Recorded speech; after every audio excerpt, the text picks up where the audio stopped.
ኤሚ የቦን ማሮ ትራንስፕላንት ያስፈልጋታል። አሁን ያልከውን ነገር በአማርኛ ትናገረኝ። አሁንም እያሾፍሽ ነው እንዴ? እኔ እኮ በጣም ተጨንቄያለሁ እዚህ ጋር። ስለዚህ የናውን ቤተሰቦች የኔን እርዳታ በድጋሚ እየፈለጉ ነው ማለት ነው? አዎ። በአግባቡ ሕክምናሽን መከታተል ካልጀመርሽ ነፃ እንኳን ብባል ከዚያ አንወጣም። አምራንም በድጋሚ ሌላ ጨዋታን ይዛ ወደ ቤተሰቡ መታለች ማለት ነው። ታዲያ ኤሚ በስተ መጨረሻም ልጇን ለማስወረድ እና ለመታከም ብትስማማም ነገር ግን የአምራን መሆኑ ደግሞ እጅጉን በጣም ልቧ ተሰብሯል። ታዲያ አምራንም አሁን ላይ ቤተሰቡን እየጠየቀችው ያለ ጥያቄ እጅጉን በጣም የሚያስደነግጥና የሚያስፈራ ነበረ።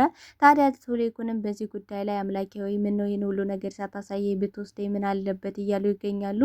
ታዲያ አምራንም በስተ መጨረሻ የቋመጥኩለትን ገንዘብ በኤሚ በኩል አገኘ የሌይኩን ቤተሰብ እርዳታ ከኔ መጠየቁን ማመን አልችልም እያለች ትገኛለች። በሌላ በኩል እንግዲህ ዘሪሁን ሁሉንም ነገር ለዝናሽ የተፈጠረውን በዛ ምሽት ነግሯታል። እንግዲህ ሰንበታውን ጠብቁ ብላ ትታቸው በሄደችበት ሰዓት ዘሪሁን በሰዓቱ እንግዲህ የሆነ ነገር ላመጣ ምትኩን ጠብቅ ብዬ ትቸው ይቼ ነበረ። ነገር ግን ስመለስ በጣም ፈርቶና ደንግጦ ነበር። በሰዓቱ ግን ደግሞ ስመለስ ድራሹን አጥፍቶ ጠፍቶብኝ ነበረ። ስልክም በተደጋጋሚ ብደውል ስልኩም እየሰራል ያልነበረም። በዛ ላይ ደግሞ ወደ ክፍለ ሀገርም ሄዶ እንደሆነ መረጃ ለማጣራት ሞክሬ ነበር፣ ግን ያገኘሁት ምንም ነገር የለም። ከዛች ሰዓትና ደቂቃ ጀምሮ እንግዲህ ምትኩ ደውሎልኝ አያውቅም ነበረ ሲላት የነበረው ለዝናሽ።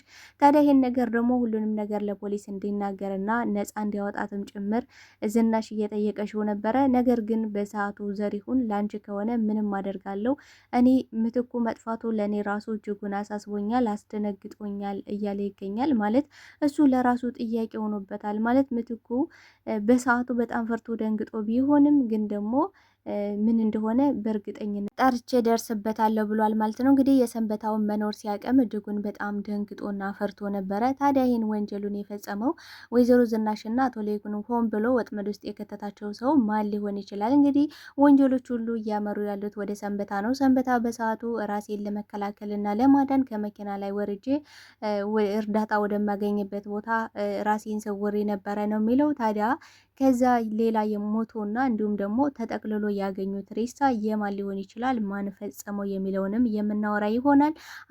አምራነስ የጠየቀችው ቤተሰቡን እንደዛ ያስደነገጠው ድንጋጤ ምን ሊሆን ይችላል የሚለውንም በዚህ ጉዳይ ላይ የምናወራ ይሆናል።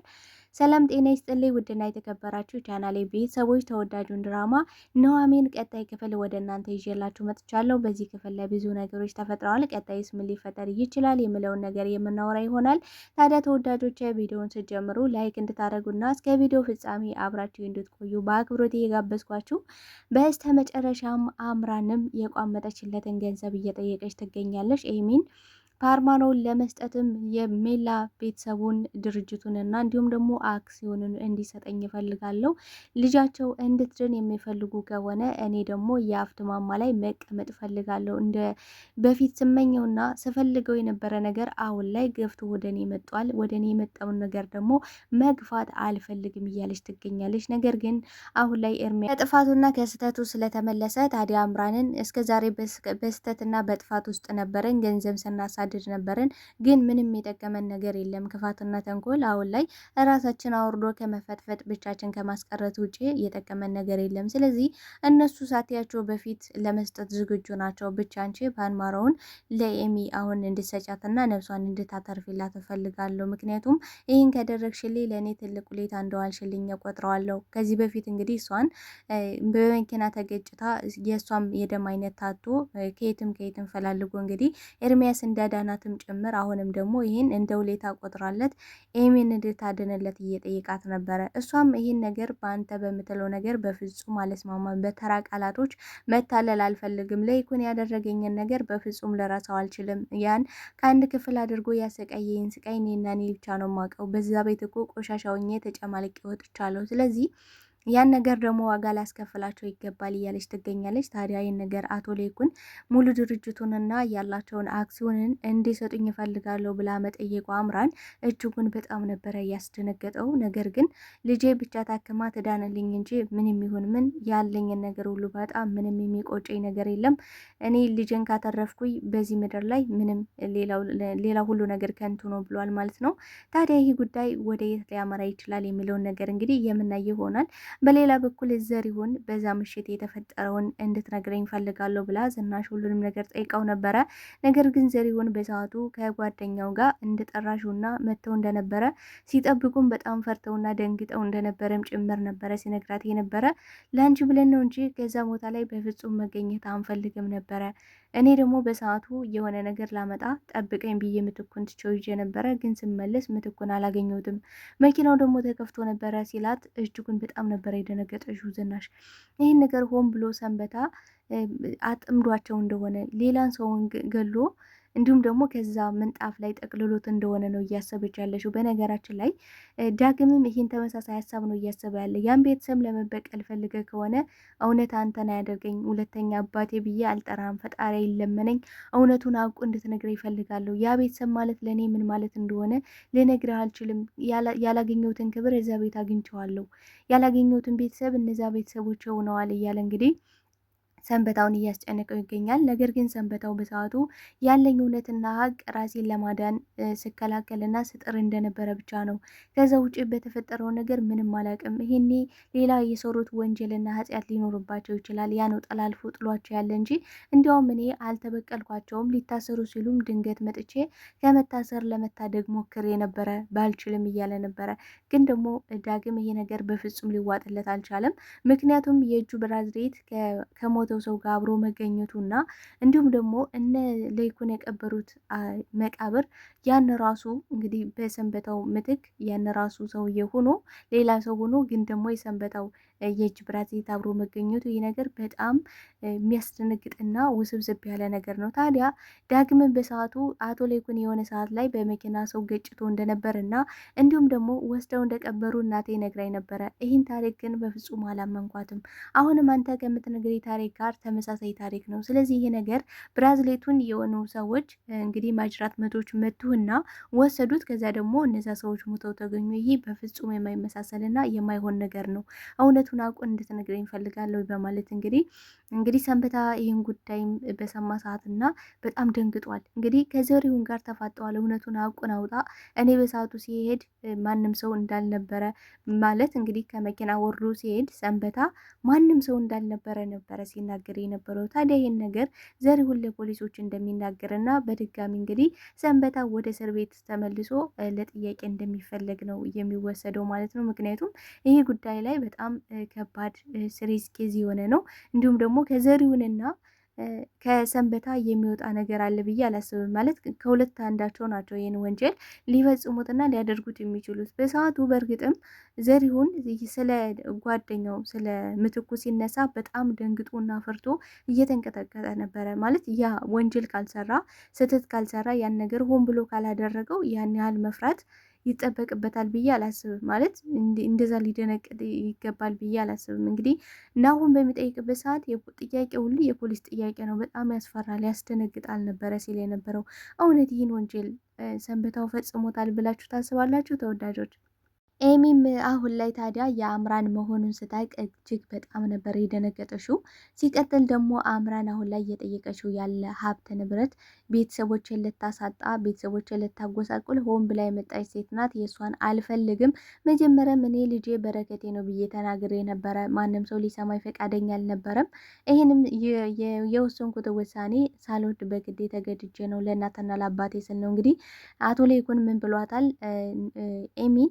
ማታስወርጁ ከሆነ ልጅሽን ከዚህ እስር ቤት እድሜ ዘላለሜን እዚህ ከርማለሁ። ምክንያቱም ወጥቼ የአንቺን ስቃይና መከራ ማየት በፍጹም አልፈልግም። እንግዲህ ዝናሽም ላገኝሽ አልፈልግም ብላት ነበረ። በእርግጥ እሷ ይህን ነገር ሀሳቧን እንድትቀይርና ቤተሰቦቿ ምን ያህል በእሷ ምክንያት እየተጨነቁና እንደተጎዱ እንድትረዳና እንድታውቅ ያህል ነው ይህን ነገር ሲያደርጉት የነበረ። ታዲያ አሁን ላይ ደግሞ ኤሚ ብሶቷ እንዲሁም ደግሞ ጭንቀቷ እየተባባሰበት ነው የመጣው። ምክንያቱም አምራን የጠየቀችው ጥያቄ የቤተሰብ ሙሉ ድርጅቱን እንዲሁም ደግሞ አክሲዮኑን ነው።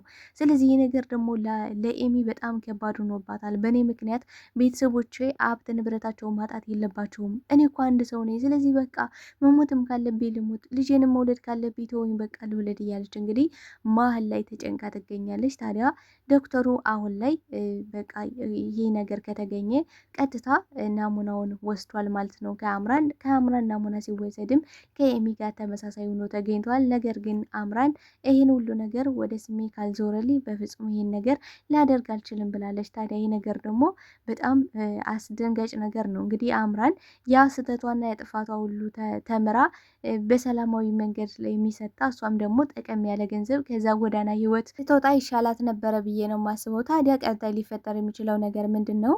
ሙሉ ቤተሰቡ አሁን ላይ በጣም አስደንግጦታል። ምክንያቱም እንግዲህ አምራን የገንዘብ ሰው መሆኗ ቢታወቅም ግን ደግሞ ሙሉ ድርጅቱንና አክሲዮኑን መጠየቋ ይሄ ነገር በጣም አስፈርቷቸዋል። ታዲያ ዝናሽን በበኩሏ ሌላ ሰው መፈለግ እንችላለን፣ ችግር የለውም አምራን ብቻ አይደለም በዚህ ምድር ላይ ያለችው እንግዲህ የደም አይነት ያላት አምራን ብቻ አይደለሽም፣ ስለዚህ ሌላ ሰውም መፈለግ እንችላለን ብላለች ማለት ነው። ታዲያ ለይኩንም በሰዓቱ ይሄ ነገር የሆነብኝ ምክንያቱም ልጄን ብቻ አሁን ላይ ተዳንልኝ እንጂ ሀብት ንብረት ዝና ምንም ነገር አያስፈልገኝም፣ ሁሉንም ሁኛ አይቼዋለሁ፣ ስለዚህ የቀረኝ ምንም ነገር የለም። አሁን ላይ ደግሞ ዋነኛው ትልቁ ነገር ኤሚ ይህን ነገር ሚስጥር አድርገን አምራን ምንም አይነት ገንዘብ ከኛ እንዳልተቀበለች እና ምንም እንዳልጠየቀች አድርገን ኤሚ ምርመራዋን ትከታተል፣ ኤሚ መዳን አለባት የሚል ውሳኔ ላይ ደርሷል ማለት ነው። ይህን ነገር ማድረጉ እንደ አንድ አባት ትክክል ነው ብዬ ነው የማስበው። ምክንያቱም አንድ አባት ልጁን ለማዳን ሀብት ንብረት፣ ምድራዊ የሆነ ነገር ሊያሳሷም ሊያጓጓም የሚችልበት ሁኔታ የለም። እንግዲህ ዝናሽ ደግሞ እያለች ያለችው ምንድን ነው? ኤሚ አሁን ላይ ታክማ ብትድንም እንግዲህ ሀብት ንብረቱ ያለንን ነገር ብናጣም ከመጸጸትና እንዲሁም ደግሞ ራሷን ከመውቀስ ወደኋላ አትልም። ስለዚህ ትክክለኛውን ነገር ብናደርግ የተሻለ ይሆናል እያለችም ግራ ተጋብታለች ማለት ነው። ታዲያ ወይዘሮ ዝናሽ አሁን ላይ ነፃ የሚወጡበት መንገድ እየቀረበ ነው ብዬ አስባለሁ። ምክንያቱም አሁን ዘሪሁን ስለመጣ ወንጀለኛው በቅርብ ተጣርቶ ወይዘሮ ዝናሽና አቶ ለይኩን ከዛ እስር ቤት የሚፈቱ ይሆናል። የሰንበታው ጉዳይ ግን እጅጉን በጣም አሳሳቢና ውዝብዝብ እየሆነ ነው። ምክንያቱም ነገሮች ወደሱ ወንጀለኛ እንደሆኑ የሚያምሩት ወደሱ ነው ማለት ነው። እንግዲህ ዳግም እነዛን ሰዎች እንዴትም አድርገ ከእስር ቤት እንድታስፈታልኝ እፈልጋለሁ ባለው ሰዓት እንዴ እኔ ምን ኃይል አለኝና እነሱ ደግሞ በስራቸው ነው እየተቀጡ ያሉት። እኔን እኮ ገለው ነበረ እንደው በፈጣሪ ትእዛዝ ሆኖ ሰንበት ስላለች ሰነበትኩ እንጂ እነሱ ገለናል ብለው ቀብረው ጥለው ነበረ።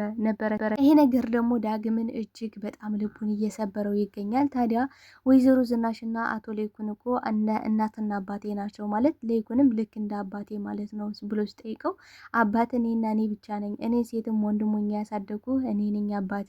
ስለዚህ ሌሎችን ሰዎች በእኔ እንድተካ አልፈልግም። እኔ በሌለውበት ሰዓት ጥሩ ሰው ነው ሊሆን ይችላል። እኔ ግን በሄድክበት ሁሉ ባለህበት ሁሉ እኔ አብሬህ ነበርኩኝ።